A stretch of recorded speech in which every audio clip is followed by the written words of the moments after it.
ছোটবেলা থেকে আমার জন্মের আগে যখন আমার লোকের কাছ থেকে শোনা, আমার বাবা মার কাছ থেকে শোনা, আমার দাদা দাদি এরা মৃত্যুর আগে পাগল হয়ে মারা যায়। আচ্ছা। তো ওই সময় যুদ্ধের সময় আমার আব্বু হচ্ছে অনেক কষ্ট করে একজনের বাড়িতে লজিং থেকে লেখাপড়া করছিল। সেই ওই সময়কার শিক্ষিত, আশেপাশে 10 গ্রামের ভিতর এরকম শিক্ষিত লোক ছিল না। তো ভালো একটা জব করতো একটা দাখিল মাদ্রাসাতে। কিছুদিন পরে, এটা আমার জন্মের আগের কথা, কিছুদিন পরে আমার আব্বুও মেন্টালি সমস্যা হয়ে গেল। মেন্টালি সমস্যা হয়ে যাওয়ার পরে পাবনাতে নিয়ে যাওয়া হলো।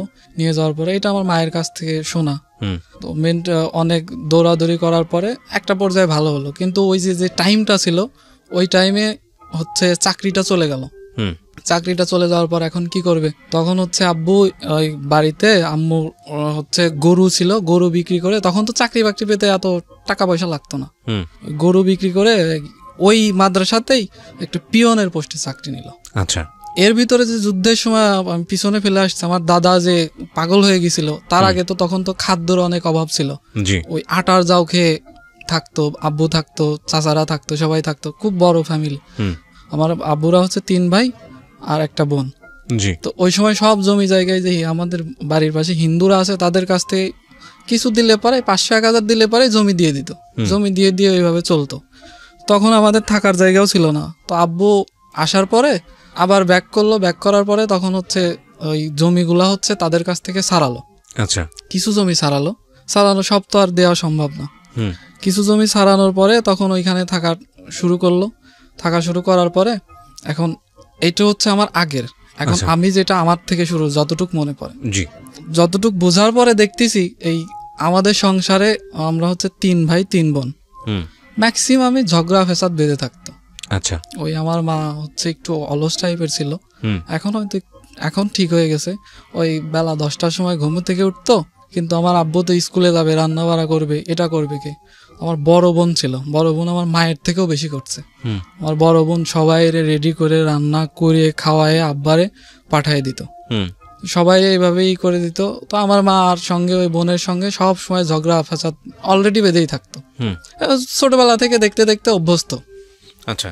এরপরে আমার স্কুলে ভর্তি করালো। কয় ভাই বোন ছিলেন আপনারা? আমরা হচ্ছে 3 ভাই 3 বোন। আপনি বড় সবার? আমি সবার ছোট। সবার ছোট, হ্যাঁ। আমরা সবাই শিক্ষিত। ওকে। আপনাকে স্কুলে ভর্তি করালো? তারপর আমাকে স্কুলে ভর্তি করালো। স্কুলে ভর্তি করার পরে আমার এই যে নামটা ইউজ করছি, এই নামটা ওইখানে দিল। স্কুল করতেছি ভালোভাবে। আসলে অতগুলো সংসারে মাত্র 6000 টাকা বেতন পায়, এতগুলো তো চালানো সম্ভব না। ওই সকালবেলা দেখতাম আব্বু ওই আমরা ঘুমেই আছি, টিউশনি করতে চলে গেছে। আচ্ছা। হাঁটে এখনো হাঁটতে হাঁটতে টিউশনি করতে চলে গেছে। আবার এসে আবার কোনো মতো খাওয়া দাওয়া না করে চলে যেত। আমি হচ্ছে দুপুরে 10টার দিকে যেতাম, আব্বু যেত দুপুরে 7টার দিকে। 7টার দিকে স্কুলে চলে যেত। স্কুলে যাওয়ার পরে আমি হচ্ছে ভাত নিয়ে যেতাম। 10টার সময় আমি স্কুলে যেতাম, স্কুলে ভাত নিয়ে যেতাম, একই স্কুলে পড়তাম। ওকে। তো ভাত নিয়ে যেতাম। এইভাবে করতে করতে আমরা যখন ক্লাস 3-তে আসলাম, ক্লাস 3-তে আসার পরে মোটামুটি ভালো, কিন্তু ফ্যামিলির অবস্থা ওইভাবে না। রান্না বাড়া এরকম হতো, স্কুলে যে আমারও খাবার নিয়ে যাওয়া লাগতো। তখন তো ওই 4টা পর্যন্ত থাকা লাগতো 3-তে ওঠার পরে। তো ভাত নিয়ে যেতাম, এতগুলা লোকের খাবার রান্না করতো, তো ঝোলটা একটু এই যে সাইড দিয়ে পড়ে না, একদম নর্মাল, মানে চাল চেলে যেটাকে বলে, আমার ভাষায় বলি। ওকে। তো ওই বান্ধবীরা যেহেতু মাস্টারের ছেলে, সবাই আমাকে একটু করতো, একটু এক্সট্রা চোখে দেখতো, ওই খাবার খুলে খুলে দেখতো। দেখার পরে বলতো, কিরে তোর ঝোল টাল চেলে কেন? আমার অনেক খারাপ লাগতো। তো এইভাবে স্কুলে চলতে একদিন একটা পর্যায়ে হচ্ছে, এটা হচ্ছে অপরাধ। ওই একটা মেয়ে হচ্ছে 5-এ ভর্তি হয়েছে। 5-এ ভর্তি হওয়ার পরে মেয়েটা অনেক সুন্দর, ক্লাস করতে করতে তো ওই মেয়েটারে আমার ভালো লাগে। তো আমার একটা ফ্রেন্ড আছে, স্কুলেরই ফ্রেন্ড, ওই ফ্রেন্ডটা তো ওই মেয়েটার একটা বইয়ের ভিতরে চিঠি থুয়ে দিয়েছে। চিঠি থুয়ে আমার হচ্ছে দেখাচ্ছে যে ওই মেয়েটারে আমার খুব ভালো লাগে, ওইখানে চিঠি থুয়ে দিছি, ওরে তাই লেখছি। ছোটবেলায় তো আসলে ফ্রেন্ড কাউরে বিশ্বাস করতে নাই। পরে আমি ওরে নিয়ে গেছি, নিয়ে যাওয়ার পরে ওই মেয়েরে ডাক দিছে, তোমার বই খোলো, তোমার ভিতরে কি আছে দেখো। দেখার পরে দেখতেছে যে ওর ভিতরে চিঠি পড়ার পরে ওই ছেলে তো আমার দিকে তাকায় রয়েছে। তখন একটা অপমানের বিষয়, অপমান হলো, আমার তো ভালো লাগতেছে।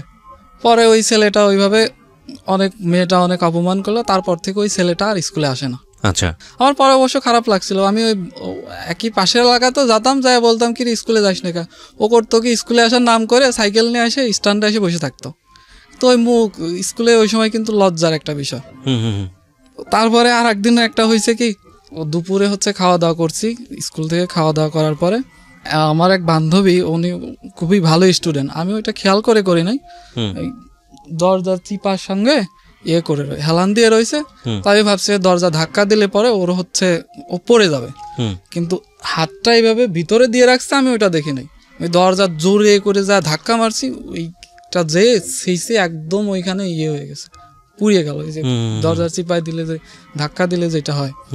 পরে তো চিল্লি, আমার ওই বান্ধবীর স্বাস্থ্য ভাই ওইখানে ছিল, যাওয়ার পরেও আবার আমার ফ্রেন্ড, তখন বোন করছে, আর আমি তো ফ্রেন্ড, আমারে ধরে নিয়ে গেছে সুপারের কাছে ধরে নিয়ে যাওয়ার পরে আমার আব্বু ওইখানে রয়েছে, আমারে তো কিছু বলার পরে আমার আব্বুরেও বললো যে আপনি শাসন করেন না, এই জন্য আপনার এই অবস্থা, আপনার ছেলে আজকে করছে। তো আমি বাড়িতে চলে আসছি, আসার পরে আমি মনে করছি ওই বান্ধবী মনে হয় ভাইটাই কারোর কাছে বলবে আমার পানিশমেন্ট আছে। তারপর আব্বু বাড়ি আসার পরে আমার বলতেছে যে তুই কি ওইটা ইচ্ছে করে করছিস? আমি বললাম না, আমি তো ওইটা ইচ্ছে করে করিনি। তো বেশি কিছু বললো না। প্রতিদিন সন্ধ্যার সময় আমাদের বাড়িতে পুরো এলাকার 2-1 ব্যাচ থাকতোই, রাত্রেও থাকতো প্রাইভেট পড়ানোর জন্য। ওকে, টিউশনি করে, তো এইভাবেই চলতেছে। এর ভিতরে আমি একটু বড় হয়ে গেছি, সবকিছু বুঝি টুঝি। আমার বড় ভাইও বাড়িতে থাকে, সবাই বাড়িতে থাকে। আমার মেজো ভাইটার কিন্তু ব্রেনটা অনেক ভালো, খুবই ভালো। তো সবাই ওর দিকে একটু করে। আমি সারাদিন এই পাড়ায় ঘুরে বেড়াই। তখন যখন বড় হয়েছি, 5 থেকে যখন 6-এ উঠেছি, হাই স্কুলে উঠেছি, তখন স্কুলে যাওয়া বন্ধ, ঘুরে বেড়াতাম। আব্বু যখন আসতো সকালে বের হয়ে যাবে, তার আগে আমি ঘুম থেকে উঠে এই পাড়ায় তো ওই পাড়া ওই মাথায় চলে গেছি। আবার যখন বাড়িতে আসতো, বাড়ি থেকে বের হয়ে যেত, তখন আমি বাড়িতে আসতাম। ওকে, আসার পরে এইভাবে চলতেছে। আব্বু তো আমার পায় না, পরে কয় স্কুলে যাইস না, এ করিস না, ও করিস না। এইভাবে কিছুদিন যাওয়ার পরে স্কুলে একটা স্যার ছিল, স্কুলে না গেলে পরে বিদম মার দিত। এটা 6-এ ওঠার পরে, 6-এ ওঠার পরে প্রচন্ড মার দিত। তো ওই মারির ভয়তে আমি যেতাম না। আব্বু তারপরেও নিয়ে যাইতো যে মারটার দরকার নাই, কিন্তু উনি তারপরেও মারতো। মারির ভয়তে আমি স্কুলেই যেতাম না। এইভাবে কিছুদিন চলার পরে এখন একটা তো খরচ আছে, ঘুরলে ফিরলে তো তখন একটু বড় হয়েছি, কি করা যায়। তখন আব্বুর পকেট থেকে তখন 2 টাকা 4 টাকার কিন্তু অনেক মূল্য। আব্বুর পকেট থেকে 2-4 টাকা আগেই রাতের বেলা চুপি চুপি যায় সরাই থতাম। আচ্ছা, সরাই নিয়ে রাখতাম। নিয়ে রাখার পরে সকালবেলা আব্বু খুঁজে পাইতো না। খুঁজে না পাওয়ার পরে আমার বলতো অনেক কিছু, কিন্তু আমি করতাম না। কিন্তু ওই টাকা আমি নষ্ট করতাম না।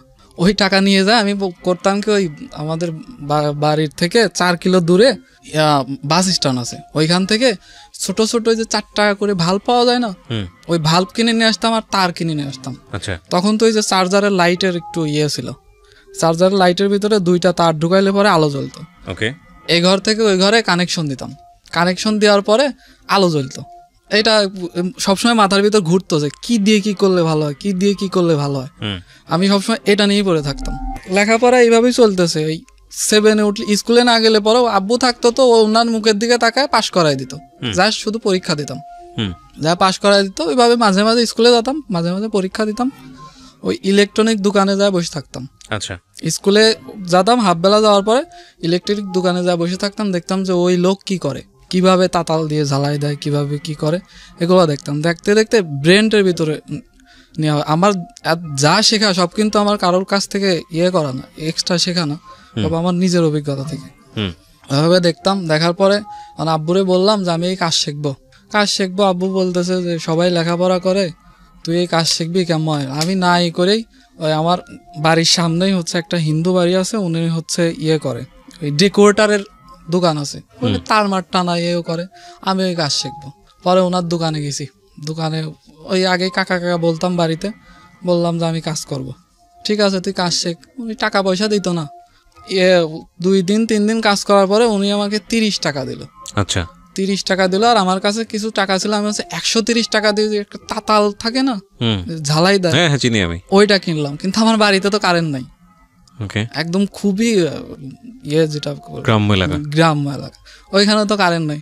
ওনার আবার ডেকোরেটারের দোকান আছে সেই স্ট্যান্ডে, ওইখানে বিদ্যুৎ আছে। সকালবেলা ওইখানে চলে যেতাম, যা কিভাবে ঝালাই দেয় কিভাবে কি করে ওইটা করতাম। আর ওই যে ওনার সঙ্গে ওই যে বিয়ে বাড়িতে যাইতো ডেকোরেটারের জিনিসপত্র নিয়ে, এ নিয়ে ও নিয়ে, ওইখানে আমি যেতাম, যা ওই যে এই যে এইভাবে টানাইছেন এইভাবে তার দিয়ে টানাতাম। আমার আব্বু তো আবার সবাই ওই বললাম অর্থ এলাকা 10 এলাকায় সবাই চেনে এক নামে। জিজ্ঞেস করতো তোমার নাম কি, তোমার আব্বুর নাম কি, আমি বলতাম। বলার পরে ওই যে আব্বুর কাছে লোকজন এসে বলতো যে তো আপনার সওয়াল, আপনি সারা এলাকার লোকের ছেলের মানুষ করে বেড়াচ্ছেন আর আপনার ছেলে এইগুলো করে বেড়াচ্ছে, এটা কি ঠিক? আব্বুর মান সম্মানে লেগে যায়। পরে আব্বু বাড়িতে এসে এভাবে বলে যে আমি তোর পাটিতে টানি আর তুই যাচ্ছিস মাটিতে, তুই কালকের থেকে স্কুলে যাবে, এগুলো করার দরকার নাই, আমার একটা মান সম্মান আছে। পরে আমি ওই তারপরেও পলায় পলায় যেতাম, স্কুলে যেতাম আর ওইটা করতাম, স্কুলে যেতাম ওইটা করতাম। কিন্তু বাড়িতে আমার একটা কোনো প্রাধান্য যে থাকবে, ওই যে উলুমবাড়ি ভাবে ঘুরে বেড়াচ্ছি, বড় ভাইরা কোনো ইয়ে করে না, কেউ অত ইয়ে করে না, আসছি খাচ্ছি ঘুরছি, মাঝে মাঝে কথা শোনা লাগতো, কাম নাই কাজ নাই, এইভাবে ঘুরে বেড়াচ্ছি, স্কুল নাই কোনো কিছু নাই।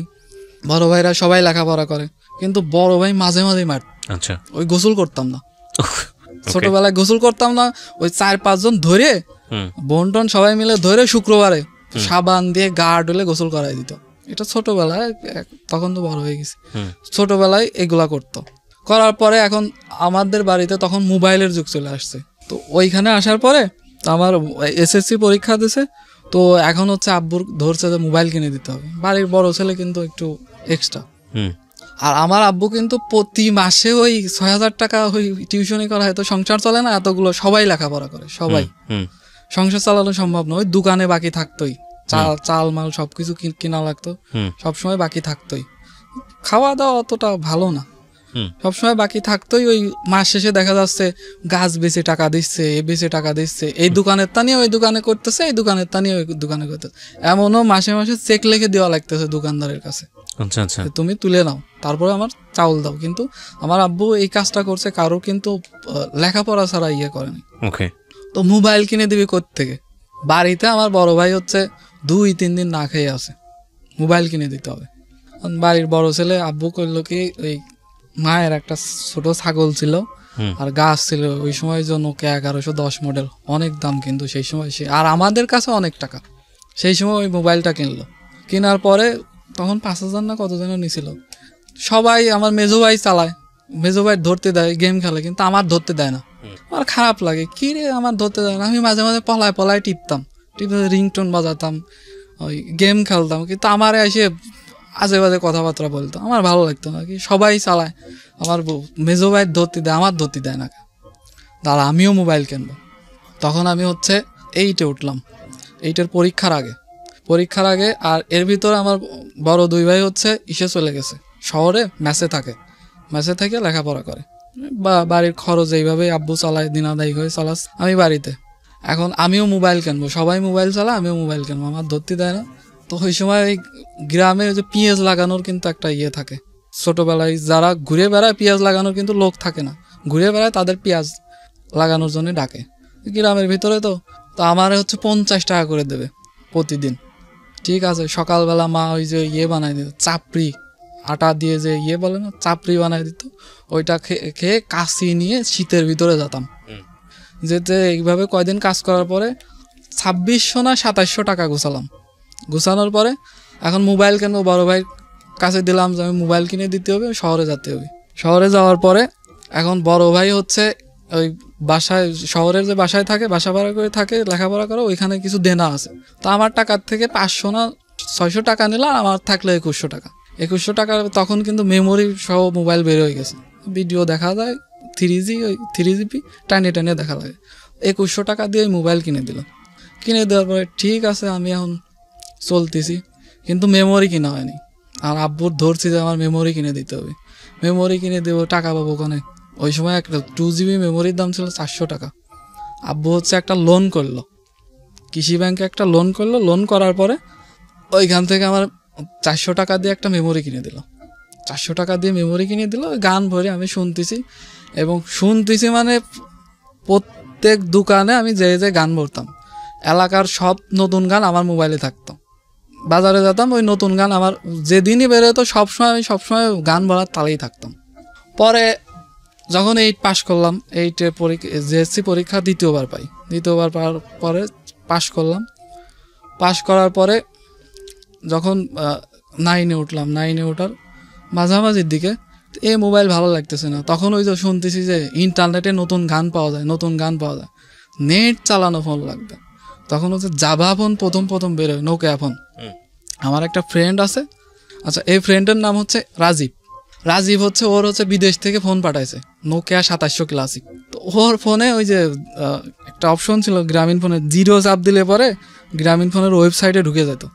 তখন ওইটাই নেট মনে করতাম। ওইখানে ওই যে NTV ATV ওই চ্যানেলগুলো দেখাতো, চাপ দিলে ভিডিও চলতো। তো ওরে বললাম যে আমি নেট সম্পর্কে একটু জানবো, নেট কি, তোর ফোনটা আমার কাছে দে, আমার ফোন তুই নিয়ে যা, তোর ফোন আমার দে। পরে ও আমার কত যেন অর্ধেক বেলার জন্য ওর ফোনটা আমার কাছে দিল। আমি বাড়ির যা টিপতেছি করে টোরে ওর ফোন ওর দিয়ে দিছি, ভালো লাগতেছে না। তারপরে আমার ফোনটা নিলাম, আমার ফোন তো নেট চলে না, এমনি ভিডিও ফোন। পরে মোবাইল বিক্রি করতে হবে, মোবাইল বিক্রি করলাম 700 টাকা, আমার এক গ্রামের। মেমোরি দিলাম না, মোবাইল বিক্রি করলাম। পরে আব্বুর বললাম যে আমার মোবাইল কিনে দিতে হবে। পরে বলতেছে মোবাইল কিনে দিতে হবে, দেবো না পরে। যে আমি 700 টাকা মোবাইল বিক্রি করলাম, এই টাকাটা আব্বু নিয়ে নিল। বললাম আমার কাছে দে, বাড়িতে চাউল কেনার টাকা নেই, দে আমি পরে কিনে দেবো না। পরে দেয় না, 2 মাস দেয় না, 3 মাস দেয় না। আমি বাড়িতে রাগারাগি করি, মার কাছে বলি। মা আবার আমার খুব ভালোবাসতো, বাড়ির ছোট ছেলে তো ভালোবাসার পরে বলতেছে যে মাঝে মাঝে আব্বুর সাথে রাগারাগি বাঁধাতাম, আমার মোবাইল কেন, মোবাইল ছাড়া চলতে পারতেছি না, হ্যান তান। কিন্তু আমি কোনো কারোর সঙ্গে কথা বলি না, শুধু ওইটাই আমার কাজ। পরে আমার আব্বু হচ্ছে, আমাদের একটা লোন থাকে যে একবার তুললে পরে বছরে একবারে দিয়ে শোধ করে ওইটা আবার তোলা লাগে, লোন ছিল। ওই লোন থেকে আবার টাকা তুলেছে। টাকা তোলার পরে আমার মা হচ্ছে ওইখান থেকে আমার 4000 টাকা নিয়ে রাখছে, টাকা তুলে নিয়ে আসে। ওই আব্বার পকেট থেকে 10,000 টাকা তুলছে, 4000 টাকা আগেই নিয়ে রাখছে আমার দেওয়ার জন্য, ওর মোবাইল কিনে দেবো। পরে এই তাহলে আব্বার আগারাগি করলো, আমি চারদিক দিনাদায়ক দোকানে চাল কিনতে পারতেছি না।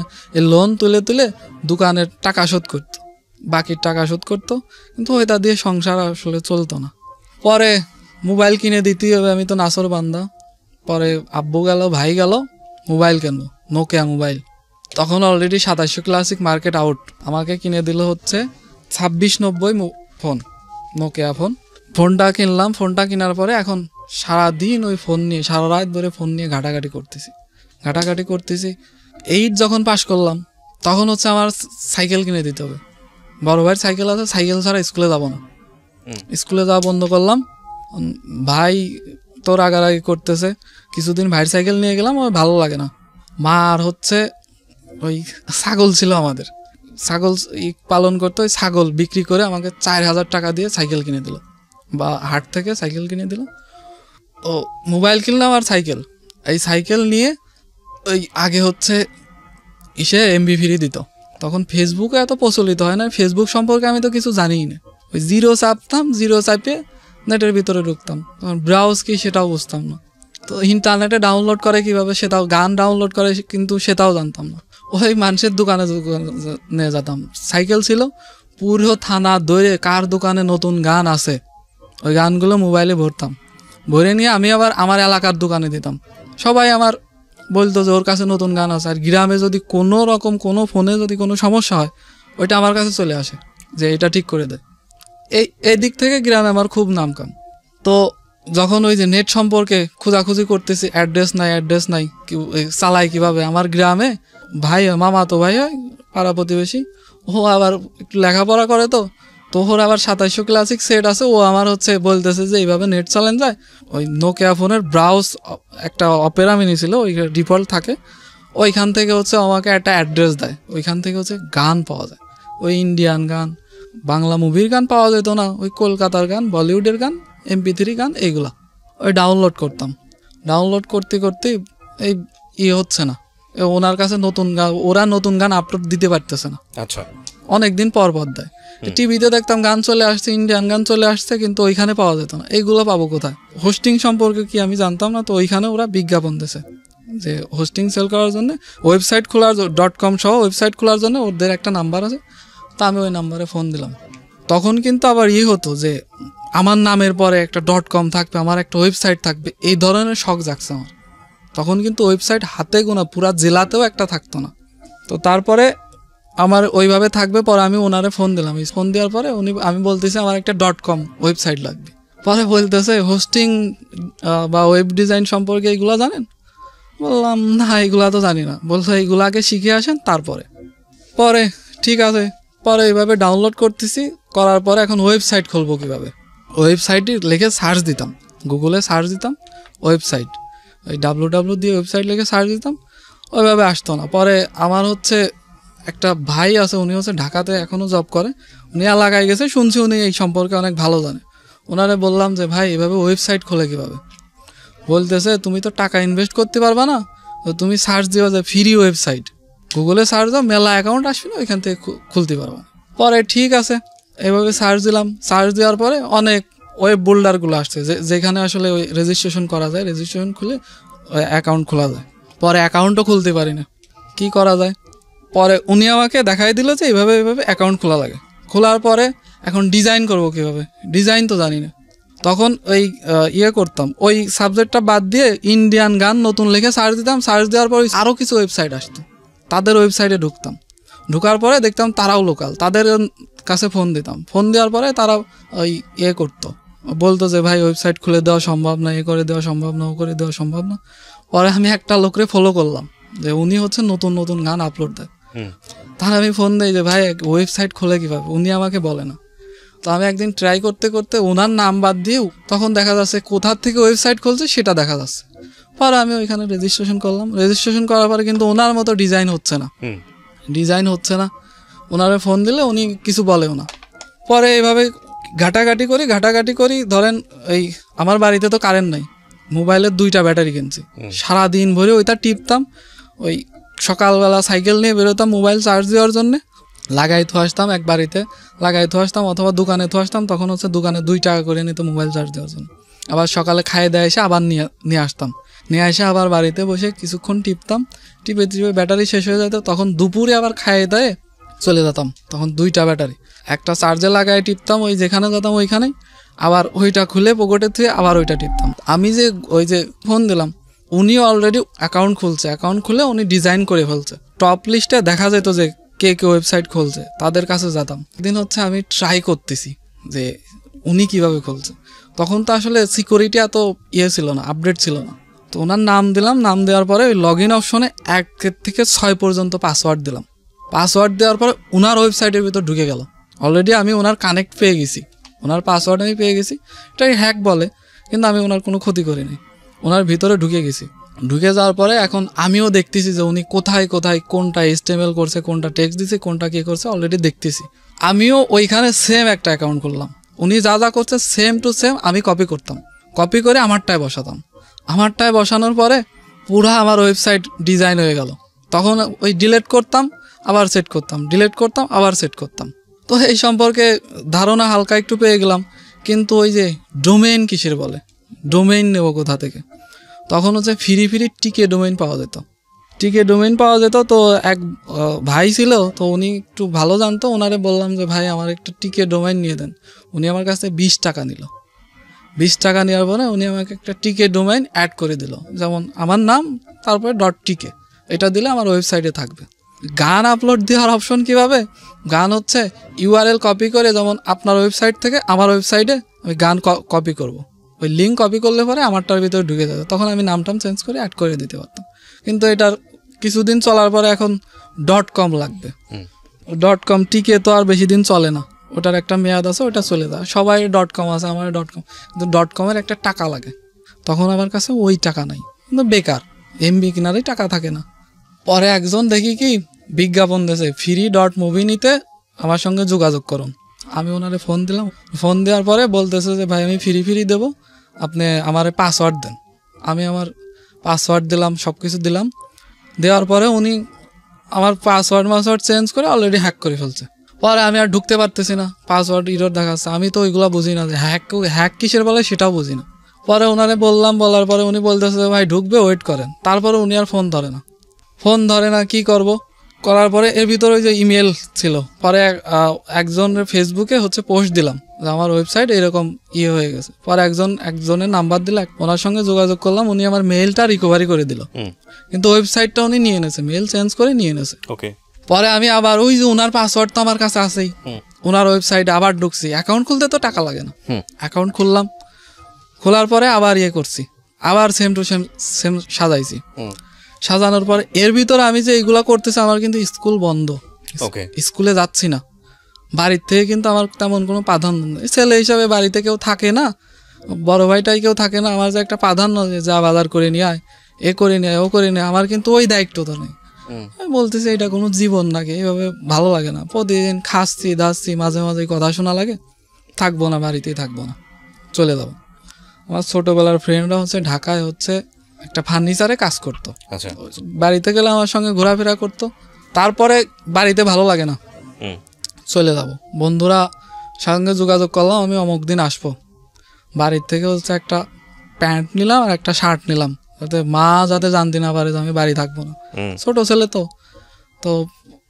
বাড়ির থেকে বেরোনোর সময় পিছনে তাকাচ্ছি যে মা আছে নাকি। মা দেখছে যে আমি কই যেন যাচ্ছি। আমি বাসে উঠে ঢাকায় চলে আসছি। ঢাকায় আসার পরে ওরা আমার ধরছে, নিয়ে গেছে। ওরে ফোন দিলাম যে আমি এই জায়গায় আসবো, তখন আমার কাছে কিন্তু ওই ফোনটা আছে। আসার পরে ওরা ওই যে ফার্নিচারে কাজ করে, আমি ওইখানে কাজ করতেছি। এর ভিতরে কিন্তু আমার বাড়িতে খোঁজাখুঁজি অলরেডি শুরু হয়ে গেছে। আমার আব্বু কান্নাকাটি শুরু করে দিয়েছে, সবাই শুরু করে দিয়েছে। আমার ফোন হচ্ছে বন্ধ, মানে কল আসবে না, ইনকামিং বন্ধ, আমি দিতে পারবো। আমার ভাই, আমি ফেসবুকে ঢুকছে, আমার ভাই SMS বলতেছে ভাই প্লিজ ভাই চলে আয় বাড়িতে, সবাই কান্নাকাটি করতেছে। কিছুদিন কাজ করার পর অত ভারী ওই কাঠ উপরে তোলা লাগে, 4 তলায় তোলা লাগে, 5 তলায় তোলা লাগে, ওইগুলো আমার ভালো লাগে না। তারপরে এখন কান্নাকাটি করতেছে, বাড়ির জন্যও মায়া করতেছে। আমি ওর বাড়িতে চলে গেছি। বাড়িতে যাওয়ার পরে মা তো ধরে সেই কান্নাকাটি করার পরে এখন আমি চলে আসছি। আমি বলতেছি যে আমার টাকা লাগবে, ওই যে আমি ডোমেইন কিনবো, টাকা লাগবে, ডোমেইন কিনবো, টাকা দাও। এখন চলে আসছি, মা তো দিতে তো হবে। মা হচ্ছে কয়টা মুরগি ছিল, মুরগি বিক্রি করে আমার 300 না 350 টাকা দিল। দেওয়ার পরে একজনের সঙ্গে যোগাযোগ করলাম, উনি আমার হচ্ছে একটা .com ডোমেইন, প্রোমো ডোমেইন নিয়ে দিল। এই হচ্ছে আমার ফার্স্ট ডোমেইন নেওয়া। প্রোমো ডোমেইন হচ্ছে কি, এই যে কুপন ইউজ করলে পরে যেরকম এই যে এখন যে ওয়েবসাইট আছে না, এই যে কেনাকাটার ওয়েবসাইট, ওখানে কিছু কুপন অ্যাপ্লাই করলে কিন্তু দাম কিছু কম আসে। ওই গোডাডি থেকে ওইটা প্রোমো ডোমেইন বলে, যেটার দাম 10 টাকা সেটা 5 টাকায় পাওয়া যায়, ওটাকে হচ্ছে প্রোমো ডোমেইন বলে। তো ওই ডোমেইন উনি আমাকে নিয়ে দিল, আমি 300 টাকা দিলাম, 300 টাকা দিয়ে নিয়ে দিল। তারপরে নেওয়ার পরে এর ভিতরে কিন্তু আমি ওই প্রত্যেক গানের লাস্টে আমার ওই ওয়েবসাইটের নাম দিয়ে দিচ্ছি আর মোবাইল দিয়ে অন্যের ওয়েবসাইট থেকে কপি করতেছি। কপি করতে এইভাবে মোটামুটি একটা ওয়েবসাইট বানায় ফেলছি, কিন্তু প্রসারণের দরকার। আমি এখন কি করব? আমি ডোমেইন চেঞ্জ করব। তখন কিন্তু আমার ওইখানে আমার নাম্বার দিতাম, ফেসবুকে শেয়ার করতাম, ওয়েবসাইট আছে, অনেকে আমার কাছে ফোন দিত ওয়েবসাইট খোলার জন্য, ফ্রি খুলে দিতাম, কিন্তু ডোমেইন তো দিতে পারতাম না। ওই নামের পরে ওই ডিফল্ট যে ওয়েবসাইট থাকতো ওটার নাম আসতো, ওনাদের খুলে দিতাম, ওনারা আমাকে টাকা দিত, 300 টাকা 200 টাকা 400 টাকা এরকম দিত। আমার হাতে 1000-1200 এরকম টাকা হয়ে গেল। পরে আমি আর একটা ডোমেইন কিনলাম, এটা হচ্ছে মেইন ডোমেইন। আপনি তো মোটামুটি নিশ্চিত ছিলেন যে এইসব করলে আপনার পয়সা আসবে বা এরকম? না, একদমই নিশ্চিত ছিলেন? একদমই নিশ্চিন্ত ছিলাম। আমার একটা ওয়েবসাইট আছে, তখন কিন্তু পুরো জেলাতেও কোনো ওয়েবসাইট ছিল না, ওই হঠাৎ 2-1টা, কোনো পার্সনের ছিল না, কিন্তু এটা ফ্রি ওয়েবসাইট, ওই ডোমেইন অ্যাড করা যায়, ফ্রি ওয়েবসাইট। পরে ওয়েবসাইট খুললাম, ওই একটা .com ডোমেইন নিলাম, নামটা সবার খুব পছন্দ হলো। পছন্দ হওয়ার পরে এখন আমার মতো অলরেডি অনেকেই এই ধরনের ওয়েবসাইট খুলে ফেলছে, কিন্তু আমার সঙ্গে কেউ গান আপলোড দিয়ে পারতো না। আমি কোথায় খুঁজতাম যে নতুন গান আছে, পুরা নেট ঘাইটে আমার টাইমে আপলোড করতাম, আপলোড করে শেয়ার করতাম। মোটামুটি একটু লোকজন আসা শুরু করছে, ঢুকতেছে, প্রচার অলরেডি হয়ে গেছে, ঢুকতেছে। তো এর ভিতরে হচ্ছে একটা ভাই আছে, তো উনি আমার সঙ্গে যোগাযোগ করলো যে তোমার এই কোডটা আমার ভালো লাগছে, HTML কোড, তুমি আমাকে দাও। ওনার সঙ্গে যোগাযোগ হয়ে গেল, উনি আমাকে হেল্প করে, আমি ওনাকে হেল্প করি। উনিও সেম ওয়েবসাইট, কিন্তু আমার সঙ্গে গান আপলোড করে পারতো না। সবাই আমাকে খুঁজতো যে আমার ওয়েবসাইট থেকে আবার অনেকেই কপি করে আমার থেকে সে আবার নিত। ওইভাবে আমি মোটামুটি সবার জানাশোনা হয়ে গেছি, আর নামটা ভালো, গুগলেও মোটামুটি পাচ্ছে। পরে তখন কিন্তু ইনকাম হচ্ছে না। ফার্স্ট বাংলাদেশের প্রথম হচ্ছে অ্যাড নেটওয়ার্ক আসলো, উনি আমাকে খোঁজ দিল, আমি এটা অ্যাড করছি, এটা টাকা দেয়, তুমি অ্যাড করে দেখতে পারো। তা আমি অ্যাড করলাম, আমার ওইখানে অ্যাড নেওয়ার পরে তখন থেকে ইনকাম ওই 5 টাকা 10 টাকা এইভাবে আসতেছে। আমি কিন্তু গান আপলোড দিচ্ছি আর শেয়ার করতেছি, শেয়ার করতে করতে 5 টাকা 10 টাকা আসতে আসতে 2-3 মাস পরে আমার 1500 টাকা জমা হলো। 1000 টাকা না হলে টাকা দেয় না, 1500 টাকা জমা হলো। আর এর ভিতরে কিন্তু বন্ধুবান্ধব যেগুলো আছে সবাই আমার ফ্যান হয়ে গেছে, যে আমার একটা ওয়েবসাইট আছে, আমার ওয়েবসাইটে ওদের মোবাইলে অ্যাড করে দেয়, ওরা ঢোকে ডাউনলোড করে। হয়ে গেল। এর ভিতরে আমি এসএসসি পাস করে ফেলছি, ওইভাবে লেখাপড়া করে পরীক্ষা দিলাম, এসএসসি পাস করলাম। পাস করার পরে এখন বন্ধুবান্ধব যেগুলো আছে, আমার হচ্ছে 3টা ফ্রেন্ড, কম্পিউটারের দোকান আছে, ওর দোকানে হচ্ছে আমি যাই বসে আর মোবাইল চার্জ দিই। আমার বাড়িতে তো আর মোবাইল চার্জ দেওয়ার কোনো জায়গা নেই, কারেন্টই নেই। ওর দোকানে মোবাইল চার্জ দেয়, আর ওই যে ওর কম্পিউটার এই মাউস দিয়ে নাড়াচাড়া এও করি। আবার ওর দোকানে নতুন নতুন গান দিই, ওই স্ট্যান্ডে সবাই আমার চেনে। আবার ওই গানের ভিতরে আমি নামটাম লিখে দিই, সবাই আমার প্রচার হয়ে যাচ্ছে। যখন ফার্স্ট পেমেন্ট পারলাম, সব বন্ধুরে খাওয়ালাম। খাওয়ানোর পরে ভাবলাম যে এখান থেকে তো টাকা আসতেছে, এইটারে আরেকটু ডেভেলপ করি। তখন বন্ধুদের বললাম যে তোরা আমাকে হেল্প কর, আমি হচ্ছে একটা অ্যাডভাইজার বানাবো, অ্যাড বানাবো কিভাবে। ওরা সবাই মিলে বসে আমার লিখে দিল, ওরা সবাই কিন্তু আমার হেল্প করে এই ব্যাপারে। ওইখানকার কিন্তু আমি গুরু, নেট জগতে গুরু। একটা কোনো সমস্যা হলে আমার কাছে, ওরা আমাকে একটা অ্যাড লিখে দিল। তো অ্যাডটা আমি হচ্ছে রেকর্ড করে নিয়ে আসলাম, বন্ধুদের নিয়ে 600 টাকা নিয়েছিল ওই সময়, ফিমেল ভয়েস দিয়ে রেকর্ড করে নিয়ে আসলাম। রেকর্ড করার পরে এখন অডিও রেকর্ড করছে, এটা তো এখন ভিডিওতে রূপান্তর করতে হবে। ভিডিওতে রূপান্তর করার জন্য একটা দোকানে গেলাম, ওইখানে ওই যে ওরা বিয়ের ভিডিও করে, ওখানে যাওয়ার পরে উনি আমার আমি যা লিখছি ওইগুলো লেখার পরে উনি আমার একটা ভিডিও অ্যাড বানায় দিল। পরে আমি ওইটা হচ্ছে ডিশ লাইনে বিজ্ঞাপন দিলাম।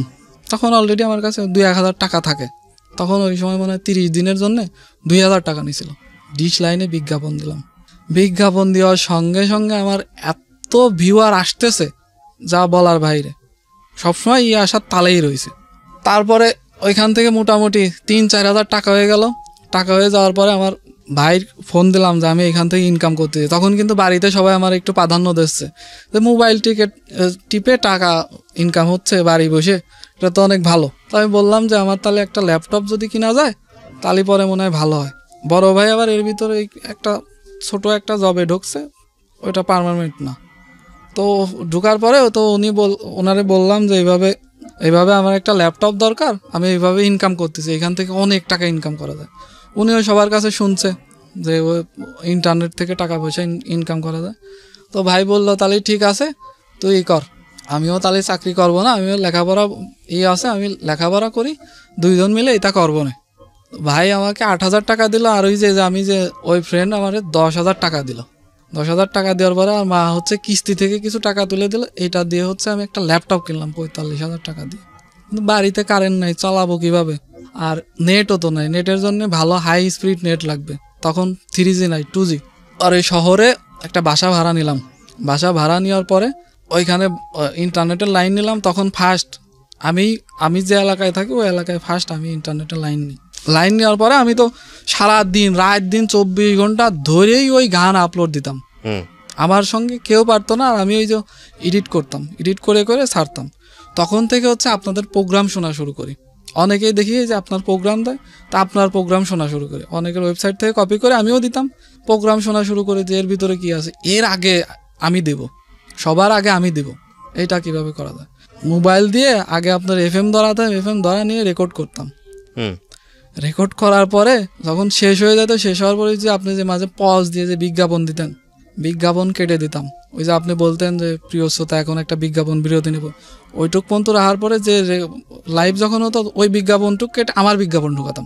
ওই যে আমি যেটা রেকর্ড করে নিয়ে আসছি, এডিট করে ঢুকাই দিয়ে ওইটা আপলোড দিতাম। আপলোড দেওয়ার পরে আরও সরাসরি হয়ে গেল। আর এর ভিতরে বন্ধুবান্ধব তো আমার খুব ভালো জানে, আমি একটা অনেক ছেলে, সবাই খুব ভালো জানে, প্রেম টেম কোনো কিছুই করি না, সবার কাছেই প্রিয়, আর মাস্টারের ছেলে। এইভাবে কিছুদিন যাওয়ার পরে তখন হচ্ছে আমার একটা ফ্রেন্ড, ওর বোন আসছে হচ্ছে আমার বাসার পাশে একটা হাসপাতাল আছে, ওইখানে হচ্ছে অপারেশন করাবে। তো হাসপাতালে নিয়ে আসতে, এখন আমার তো বেস্ট ফ্রেন্ড, ওরা আমাকে অনেক হেল্প করছে। এইসব ওয়েবসাইট সম্পর্কে। আর আমার যদি কখনো এমবি কেনার টাকা না থাকতো ওরা নিজের পকেট থেকে আমাকে ভরে দিত যে তুই কাজ কর, চালা। আমি হাসপাতালে গেলাম, হাসপাতালে যাওয়ার পরে এখন হাসপাতালে 4-5 দিন থাকবে। আর আমার বাসা পাশেই, ওই আমার বাসায় এসে গোসল করতো, খাওয়া দাওয়া করতো, ওর ভাই এসে থাকতো। ওইখান থেকে মোটামুটি পরিচিত, আমার দেখে কাজ টাজ করি, সানগ্লাস চোখে দিয়ে থাকি, সবাই ওদের কাছ থেকে শুনছে, সবাই ওই আমার নাম বলে ওকে, যে ও ভালো, ও ভালো। কোনো কিছু হলে পারে আমি, সে ফ্যামিলিতে হোক, আমার ফ্রেন্ডের সবার মুখে মুখে আমি। তো আমার ওর ওই মামাতো বোন আমার দেখে গেছে, উনি আবার ওই সবার সঙ্গেই আর কি ফাজলামি করে বেড়ায়। আমার নাম্বার নিয়ে গেছে, আমারে মাঝে মাঝে ফোন দেয়, আমিও ফোন দিই, ফোন দিয়ে কথাবার্তা বলি, কথা বলতে ভালোই লাগে। উনি কিন্তু বিবাহিত, কথা বলতে ভালোই লাগে। তারপরে ওনার মার হচ্ছে রিলিজ করে নিয়ে চলে গেছে। এই ফ্রেন্ডের খালাতো ভাই আসছে, আসার পরে ওরা তো আমার নামে বলছে যে আম্মা আম্মা ওয়েবসাইট চালায়, ভালো ইনকাম করে। তো ওর সঙ্গে আমার পরিচিত হয়ে গেল। পরিচিত হয়ে যাওয়ার পরে ও আমার ফ্রেন্ড হয়ে গেছে। ও কিন্তু আমার সঙ্গে পরিচিত হয়ে গেছে, ও আমার ফ্রেন্ড। ও নাম্বার নিয়ে কথাবার্তা বলার পরে এর ভিতরে আমার তো ওয়েবসাইটে পপুলার হতে হবে। পপুলার কিভাবে হয়ে যায়, মুভি কালেকশন করা শুরু করলাম। দোকান থেকে মুভি নিয়ে আসতাম, নিয়ে এসে ওইগুলো আপলোড দিতাম। বাংলা ছবি কিন্তু নেটে পাওয়া যেত না তখন, ইউটিউব ছিল না। এখন ইউটিউবে পাওয়া যায়, তখন পাওয়া যেত না। তখন পাওয়া যেত না। সিডি নিয়ে গল্প এটা 14 তখন কিন্তু আমি অলরেডি এসএসসি পাস করে কলেজে। তখনও ইনকাম হয়নি? তখন ইনকাম হচ্ছে, ওই যে বললাম। কিভাবে করতেন? ইনকামের সোর্সটা কি? আপনি তো কোন ইয়েটার, এটা মানুষ দেখছে, এখানে বিজ্ঞাপন কে দিচ্ছে আপনাকে? বিজ্ঞাপনটা ওই যে বললাম আমাদের .com আসতে। আপনি পয়সাটা পেতেন কিভাবে? বিকাশে পেমেন্ট করতো। তার মানে কোনো ওয়েবসাইটের মাধ্যমে না, কোনো বাংলাদেশ তো কোনো পেপাল মাস্টার কার্ডের তো দরকার নেই না, কিন্তু ব্যাংকে আসার কথা, সরাসরি অ্যাকাউন্টে আসতো না। এখনো বিকাশ আছে। ওকে, তারপর তো এভাবে বিকাশে দিচ্ছে। এমন অবস্থা প্রতি মাসে আমার আসতেছে 20,000 30,000 এভাবে চলে আসতেছে। আমি তো আরামে ঘুরে বেড়াচ্ছি। তখন তো রেডিওর প্রোগ্রাম কপি করেন না, দিয়ে দেওয়া? ওই যে বললাম রেডিও প্রথম থেকেই দেওয়া শুরু করছেন। রেডিও প্রোগ্রাম ওই যে এফএম ধরাতাম, ওইটা রেকর্ড করে রাখতাম, ওইটা রেকর্ড করে ছাড়তাম। তারপর কি পরিমাণ ইনকাম হতো তখন? পার ডে 20,000, প্রতি মাসে 20,000 চলে আসতো। ওই সময় কিন্তু 20,000 অনেক। বন্ধু বান্ধবের একটা সমস্যা হলে পরে চল ঘুরে আসি, তোরা এটা লাগলে চলে আসি, ওইটা লাগলে চলে আসি। আমি ফার্স্ট ভালো একটা বেতন পাওয়ার পরে আমার এই ফ্রেন্ড রাজু আর রাসেল, এদের হচ্ছে 2টা শার্ট কিনে দিয়েছিলাম। ওরা আমাকে অনেক হেল্প করার জন্য গিফট করছিলাম, যে তোদের আমি এটা দিলাম। ওরা আমার সাথে সব সময় থাকে, এইখানে যাওয়া লাগলে ওইখানে যায়, ওইখানে ডাকলে ওইখানে যায়, এভাবে। তারপরে হচ্ছে মুভি, বাংলাদেশের ওই যে সিডির দোকানে যে মুভি থাকতো না, ওনাদের দোকানদার ঘরের সঙ্গে যোগাযোগ করলাম যে নতুন ছবি আসলে পরে আমাকে ফোন দিবেন। নতুন ছবি যখনই চলে আসতো ওনারা আমাকে ফোন দিত। আমি ওই সিডি কিনে নিয়ে আসতাম, এসে ল্যাপটপে ভরে কপি করতাম। কপি করার পরে ইন্টারনেটে ছাড়িয়ে দিতাম, কনভার্ট করে ছাড়তাম, আবার ওই এইচডি ফাইলও ছাড়তাম। তখন কিন্তু আস্তে আস্তে সিডির বাজারগুলো চলে যাচ্ছে, অনলাইন থেকে চলে। আর এর ভিতরে কিন্তু আমি বিজ্ঞাপন দিয়ে দিচ্ছি। বিজ্ঞাপন দিতে দিতে তখন মোটামুটি পপুলার হওয়ার পরে এই যে আমার যে এই যে মামাতো বোন যে আমাকে দেখে গেছে, ভালো একটা ছেলে, ও আমাকে দেখে যাওয়ার পরে এর ভিতরে কিন্তু আমার অনেক ফ্রেন্ড হয়ে গেছে। ঢাকার ভিতরে অনেক ফ্রেন্ড হয়ে গেছে। এরা আমারে ফলো করে, আমারে অনেক জানে শোনে। ওনাদের ওয়েবসাইট আছে, সবাই সব মানে এসব কাজে যুক্ত, সবাই এর কাজে যুক্ত, কিন্তু আমার মতো পারে না। এই যে আমি যে অ্যাড বানাইছি এগুলো ওরা পারে না, ওদেরকে পরবর্তীতে আমি বানাই দিছি। ওকে, তো ও আমার একটা ফ্রেন্ড আমাকে ঢাকাতে ডাকলো। ঢাকার পরে আসার পরে ওর সঙ্গে ঘুরতেছি। ওর ওয়েবসাইট আছে কিন্তু এত পপুলার না। তো ডাকতে ওর সঙ্গে হচ্ছে হাতিরঝিলে ঘুরতে আসছি। আসার পরে যে মামাতো বোন ফ্রেন্ডের, উনি আমাকে ফোন দিয়ে বলতেছে যে একটা মেয়ের সঙ্গে কথা বল। আচ্ছা, কথা বলার পরে তো মেয়েটা হচ্ছে বিবাহিত ছিল, আমি জানতাম না। তো আমার সালাম টালাম দিয়ে কথাবার্তা বলার পর কণ্ঠটা অনেক সুন্দর হওয়ার পরে ও মেয়ে বলতেছে আমি প্রেম করতে পারবো না, কথা বলতে পারবো। আচ্ছা ঠিক আছে, মেয়ের সঙ্গে কথা বলতেছি, একটু এক্সট্রা ভাব। তখন কিন্তু মেয়েদের সঙ্গে কি জিনিস এটা বুঝতাম না। পরে ওই মেয়ের সঙ্গে কথা বলতে পরে আমি ওই জানলাম, আমার ওই ফ্রেন্ডের কাছে জানলাম এই মেয়ে বিবাহিত, হচ্ছে ওর মামাতো বোন। পরে ওনার সঙ্গে আমার একটা ফ্রেন্ডলি সম্পর্ক হয়ে গেল। আমি এখন কার সঙ্গে প্রেম করতেছি, কার সঙ্গে কি করতেছি, এইগুলা হচ্ছে ওনার সঙ্গে কথা বলি যে আজকে এইটা হয়েছে, আজকে ওইটা হয়েছে। ওই কাম একটু কমাই দিয়ে ওনার সঙ্গে সময় দিতাম। উনি ফোন দিত, আমিও কথা বলতাম, বা আমিও ফোন দিতাম। তা আমার হচ্ছে তখন তো টাকা পয়সা অনেক হয়ে গেছে, মোটামুটি টাকা পয়সা কত টাকা তখন পকেটে? মাসে 20-30 হাজার টাকা আসতেছে already। আপনি কি খরচ করে ফেলছেন নাকি জমাচ্ছেন এগুলো? হবে চলাচল করতেছে আর কিছু রাখতেছি মনে হচ্ছে যে এই ভান্ডার তো কখনো শেষ হবে এই না। ভান্ডার এটাই লাইফ, হুম বসে বসে টাকা পাচ্ছি। তো তারপরে বন্ধু বান্ধব সবাই দেখতেছে, চলাফেরা করতেছে। তো আমার ফ্রেন্ড আছে, আমি স্ট্যান্ডে দাঁড়ায় রয়েছে, ও বলতেছে তোর তো স্মার্টলি আসিস, একটা প্রেম কর। হুম স্ট্যান্ডে দাঁড়াইছি, দেখি একটা মেয়ে যাচ্ছে, মেয়েটা সুন্দর, ওর আগে কখনো আমি দেখি নাই। মেয়ের পিছন পিছন গেছি, যাওয়ার পরে কার সঙ্গে যেন কথা বলতে বলতে মেয়েটা চলে গেছে। সবার কাছে খোঁজ লাগাইছি যে মেয়েটার বাড়ি কনে। 7 দিন ধরে মেয়েটার খুঁজতেছি, পাচ্ছি না। তো খবর পেলাম যে আমি যে শহরে থাকি ওই শহরেই লেখাপড়া করে। ওকে। আমি প্রতিদিন ভোরের সময় উঠে প্যান্ট শার্ট পরে চলে যেতাম, ওই একটা মার্কেটের সামনে যায় অটোর ভিতরে বসে থাকতাম, মেয়েটা কখন আসবে দেখবো, আমার ভালো লাগছে দেখবো। 7-8 দিন আসার পরে একদিন সামনে অল্প একটু আগে গেছি, দেখি মেয়েটা আসতেছে, ভ্যানে করে আসতেছে, কলেজে আসতেছে। আমি মেয়েটার ভ্যানে চাপে বসছি, বসে থাকার পরে মেয়েটার কলেজের সামনে গেলাম। কলেজের সামনে যাওয়ার পর এখন ওই যে ফ্রেন্ড করছে, আরও ফ্রেন্ড সার্কেল ছিল যে আমার মেয়ে পছন্দ হয়েছে, তোরা খোঁজ লাগা, তোরা চলে আয়, মেয়ে পাইছি। তো ওই মেয়ের বাড়ি আবার ওই যে স্ট্যান্ড, ওই স্ট্যান্ডের ওইদিকেই। তো আমার এক ফ্রেন্ড চলে আসলো, এলাকার এক ফ্রেন্ড চলে আসলো, ওকে দেখালাম, ওরে বললাম যে তুই এখানে থাক, ওই ছুটি হবে হচ্ছে 1টার পরে, আমি বাড়িতে খাওয়া দাওয়া করে আসি। আমি গোসল করে খাওয়া দাওয়া করে চলে আসি, মেয়ে অলরেডি বাইরে হয়ে গেছে। চলে যাওয়ার পরে আরও যে বাস স্ট্যান্ডে কিছু ফ্রেন্ড ছিল, আর যে পিছনে যে একটা ফ্রেন্ড ছিল মেয়ের পিছন পিছন গেছে, ওরে বললাম যে তোরা ওই মেয়ের পিছন পিছন যা, আমি হচ্ছে আসতেছি, গোসল করে আসতেছি। তোরা মেয়ের পিছন পিছন গেছে, যে দেখে মেয়েটা একটা হিন্দুর বাড়িতে উঠছে। আচ্ছা, মেয়েটা হিন্দু। ওইখানে যায়, দেখা যাওয়ার পর একটু মন খারাপ হলো। আসা যাওয়ার পর এই পার্টগুলো আবার এই যে আমি যে বিবাহিত মেয়ের সঙ্গে কথা বলতাম, ওনার সঙ্গে এসে শেয়ার করতাম, আজকে এইগুলা হয়েছে, আজকে এইগুলা হয়েছে। এর ভিতরে সিনেমা তো নতুন তা দিতে হবে, না হলে আমি চলবো কিভাবে, সবার আগে দিতে হবে। সিনেমা হলগুলোর সঙ্গে যোগাযোগ করলাম, আমাদের টিম আছে, এরকম আরো ওয়েবসাইট আছে, ওরা আমার হচ্ছে মোবাইল গ্রাহক। আপনাদের যে আপনি যে প্রোগ্রামটা করেন, এটা তো আগে শুধু ওই লাইভটাই হতো, ডাউনলোড করার কোনো অপশন ছিল না। মোবাইল ইউজারদের কাছে কিভাবে পাঠাবেন, ওইটা আমরা পাঠাতাম। আমার হচ্ছে মোবাইল গ্রাহক আমার বেশি, আর যারা পিসি কম্পিউটার দিয়ে চালায় তারাও আমার সঙ্গে অ্যাড হলো। যোগাযোগ করলাম, যে যার যে এলাকায় আছে সবাই মিলে 5-10 হাজার করে টাকা তুলে দেবো।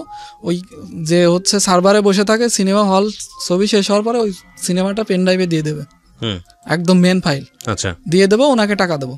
ঠিক আছে, আমি যদি পারি আমি নিচ্ছি, ও যদি পারে ও নিচ্ছে, সবার কাছ থেকে টাকা তুলে দিয়ে দেয়। আমার 4-5 জন ফাইল ভাগ করে নিতাম, মানে 4-5 জন 2,000 টাকা দিলে 10,000 টাকা আছে, ওই লোকটা কিন্তু একবারে পাচ্ছে। ওইগুলো আমি আবার যদি বিজ্ঞাপন বানিয়েছি, এই বিজ্ঞাপনের ভিতরে ঢুকাতাম। ঢুকানোর পরে এইগুলো আবার সাইডে ছাড়তাম, আর বিজ্ঞাপনও যাচ্ছে আবার সাইডে, নতুন ছবি হলের যেগুলো হল থেকে চলে গেলেই দিয়ে দিচ্ছে।